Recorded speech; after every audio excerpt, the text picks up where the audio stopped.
এতিয়া আছে আমাৰ কিমান নম্বৰ 11 নম্বৰ 11 নম্বৰ কোৱেশ্চনত কি কৈছে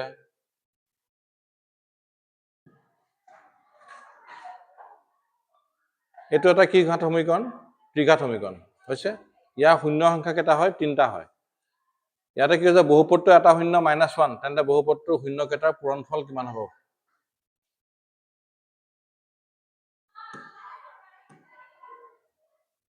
s³ plus ax square bx plus c ইয়াৰ বহুপদৰ শূন্য কেটা আমি ধৰিব পাৰো আলফা বিটা আৰু গামা আচ্ছা ইয়াত তিনটা পূৰণফল কি হয় c by a হ'ব কিমান হ'বগে c by a sorry not c by a that is d by a d by a ইয়াতে d কিমান আছে এটো ইয়াত a টো ইয়াত লিখি দিছে তোমালোকে ইয়াৰ পৰা আকৌ স্টাৰ্ট কৰি নিদিবা হা ইয়াৰ ফৰ্মুলাটো কি আছে ax³ plus bx square plus cx plus d হৈছে এটো ইয়াক কনফিউজন কৰিবৰ কাৰণে ইয়াতে এটো লিখি দিছে তোমালোকে যাতে ইয়াৰ পৰা স্টাৰ্ট কৰি দিয়া এটো চাবা ইয়াৰ লগত a কিউব আছে কিউবৰ লগত a থাকিব x² আছে b থাকিব x আছে c থাকিব আৰু একো নাই মানে ধ্ৰুবক এটো কিমান থাকিবগে d আলফা বিটা গামা কিমান হ'বগে d by a d কিমান আছিলে d আছিলে আমাৰ ইয়াত c বৰ্তমান d কিমান আছে c a মানে কিমান হ'বগে a মানে হ'বগে ইয়াত একো নাই মানে কিমান আছে 1 একো নাই মানে কিমান আছেগে 1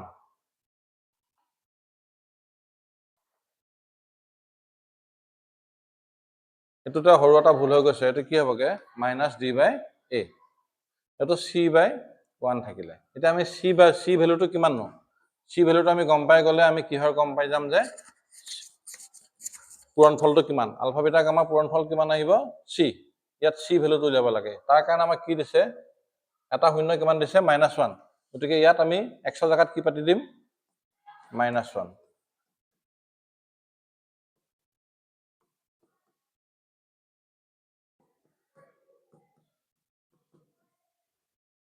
ইয়াতে কি ৰিজাল্ট আহিবগে -1 এটো ৰিজাল্ট আহিব পজিটিভত তাৰ মানে +a থাকিব এটো ৰিজাল্ট আহিব -b এটো হ'বগে +c = 0 এতিয়া আমাক কি লাগে c বিষয়ে জানিব লাগে c মানে কিমান তো c = কিমান হ'বগে b টো এফালে লৈ যোৱা +b এটো এফালে লৈ যোৱা -a এটো এফালে লৈ যোৱা +1 তো এনেকা ক'ত আছে b - a +1 অপচন কিমান হ'বগে a এইটো option -b - a +1 option a তো ইয়াত এইবিলাক চাই লবা হা ax³ ইয়াতে a মানে 1 বুজি আছে তোমালোকে আকৌ a বোলে a টো বোলে এটোহে হয় বুলি কৈ দিলে দিগদাৰ হৈ যাব হয়নে এইখিনি চাবা কিন্তু 12 নম্বৰ প্ৰশ্ন 12 নম্বৰ প্ৰশ্নত কি কৈছে শুদ্ধ বিকল্পটো বাছি উলিওৱা শুদ্ধ বিকল্প আমি বাছিব লাগিব আচ্ছা ইয়াত গোটেই কিটা সমান হৈ আছে ইয়াৰ অৰ্থ কি ইয়াৰ অৰ্থটো হৈছে অসীম সংখ্যক সমাধান আছে অৰ্থাৎ লাইন দুডাল কেনেকৈ হ'ব ইডালৰ ওপৰত সিডাল মিলি থাকে গতিকে ইয়াৰ অপচন 1 ৰ লগত কি মিলিবগে 1 ৰ লগত কি মিলিব 2 দুই নম্বৰ অপচনত যোৱা দুই নম্বৰটো প্ৰথম অৱস্থাতে কাটি দিছে ইয়াৰ অৰ্থ কি একক সমাধান আছে অৰ্থাৎ 2 লগত কি মিলিব 3 আৰু আছে এটাই আছে 3 লগত কি মিলিব 1 3 লগত কি মিলিব 1 এটো অপচন যতে আছে হেতুৱে হ'ব অপচন বি চোৱা 1 ৰ লগত 2 2 ৰ লগত 3 3 ৰ লগত কিমান হৈছে 1 ইয়াৰ উত্তৰ কি হ'ব অপচন বি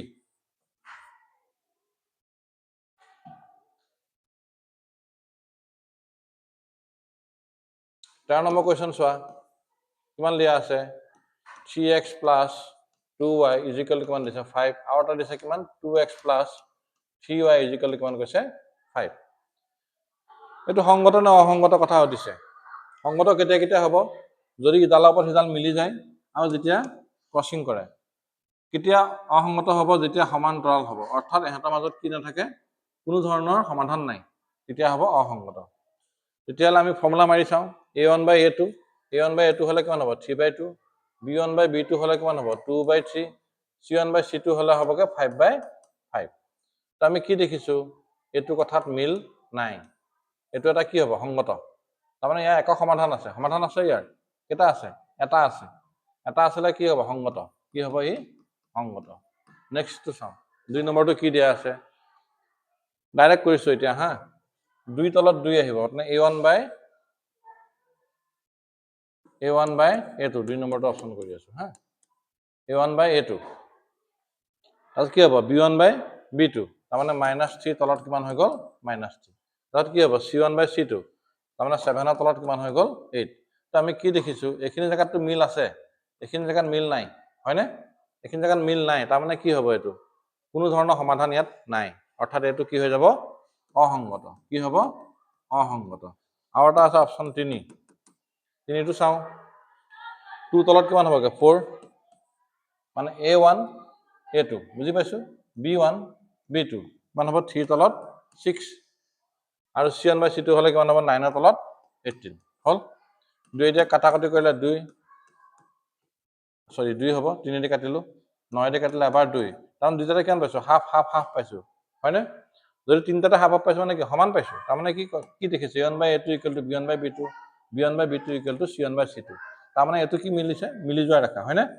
মিলি যোৱা ৰেখা অৰ্থাৎ এহাতৰ অসীম সংখ্যক সমাধান আছে গতিকে ই সংগত গতিকে 2 নম্বৰটো অসংগত পাইছো আমি এটা প্ৰশ্নত চোৱা 1 সংগত 2 আৰু 3 অসংগত নহয় 2 সংগত 1 আৰু 3 নহয় 1 আৰু 3 সংগত 2 অসংগত অপচন সি 1 আৰু 3 সংগত পালো আৰু 2টো অসংগত পালো অপচন কি পালো সি হৈছে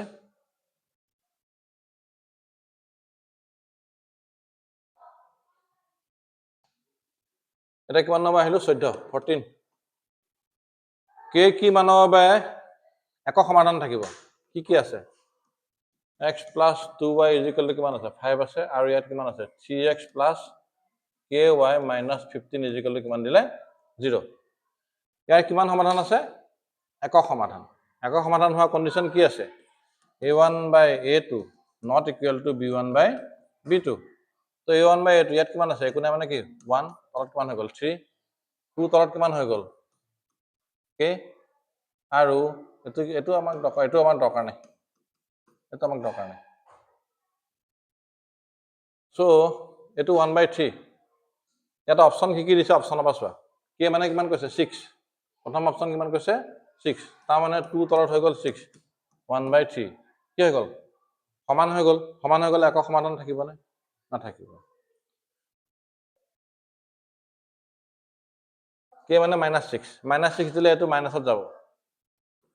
1 by 3 is equal to 2 by -6 এটো নাই মিলা এটো হ'ব পাৰে k not equal to -6 k not equal to 6 অৰ্থাৎ k যদি 6 বহাই দিও কি হৈছিল 1 by 3 অৰ্থাৎ মিলি গৈছিল অৰ্থাৎ 6 বাহিৰে বাকি যিয়ে নিদিয়ক নিমিলে বুজি পাইছো না অকল ইয়াত কি হ'ব নোৱাৰে 6 হ'ব নোৱাৰে তাৰ মানে ইয়াৰ অপচন কিমান হৈ যাব ডি বুজি পাইছো হল তাৰপিছত কিমান আছে 15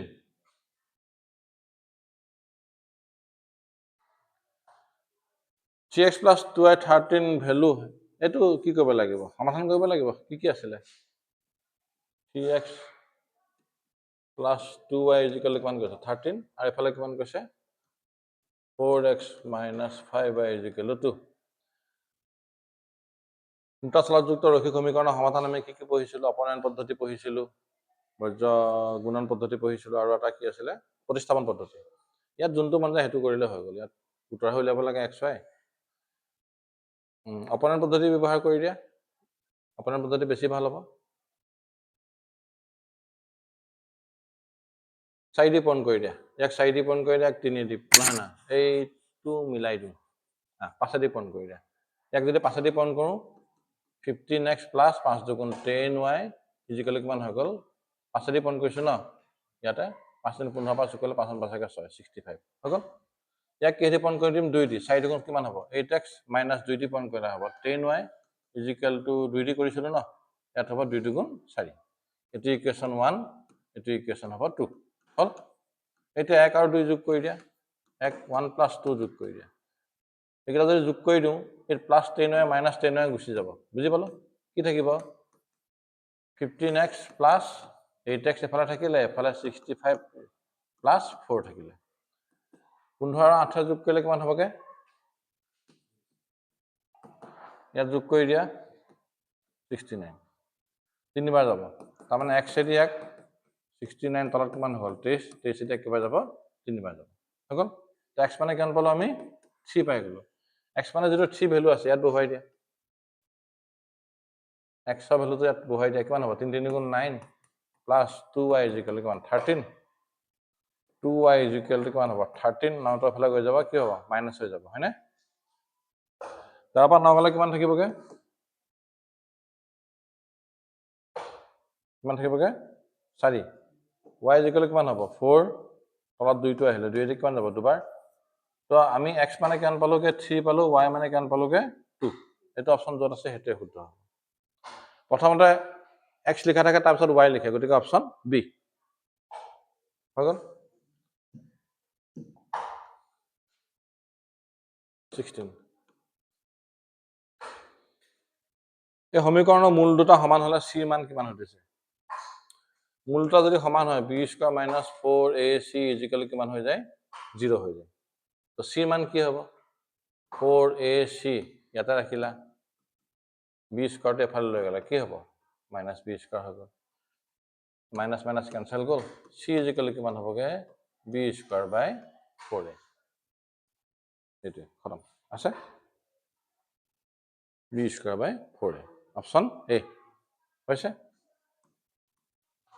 এটা লাষ্ট কিমান আছে একা ধৰণৰ অংক নেক্সট 17 7ত কি দেখিছো সমীকৰণৰ এটা মূল কিমান আছে 4 x² px + q সমীকৰণৰ মূল দুটা বাস্তৱ আৰু সমান হলে q ৰ মান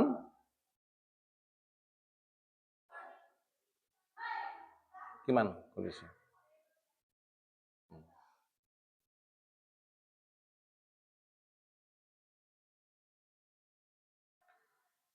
তো সমীকৰণ 17 নম্বৰত চোৱাচোন x²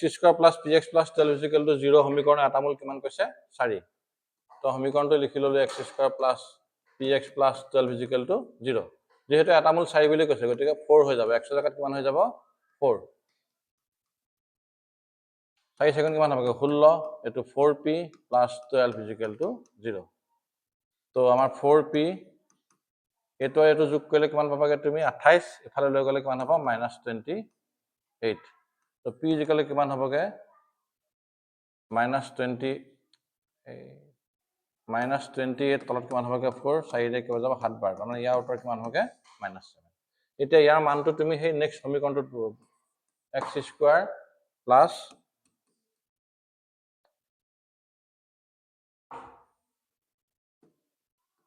px + q = 0 বহাই দিয়া তো কি দেখিবা বা x² - 7x + q = 0 হৈ গ'ল কিয় p মানে হৈছে -7 তো p জায়গাত আমি কি বহাই দিলো -7 বহাই দিলো এতিয়া যেহেতু বাস্তৱৰ সমান বুলি কৈছে b² - 4ac = কি হৈ যাব 0 এতিয়া এটো কি হ'বগে b মানে -7² -4 a মানে কিমান a মানে হৈছে 1 c মানে কিমান q = 0 এটো কিমান হ'বগে 49 - 4q = 0 -4q এটো এফাল লৈ গলে কিমান হ'ব -49 মাইনাস মাইনাস ক্যান্সেল গ'ল q কিমান হ'ব 49 তলত কিমান হৈ যাব 4 অপচন ডি কি হ'ব অপচন ডি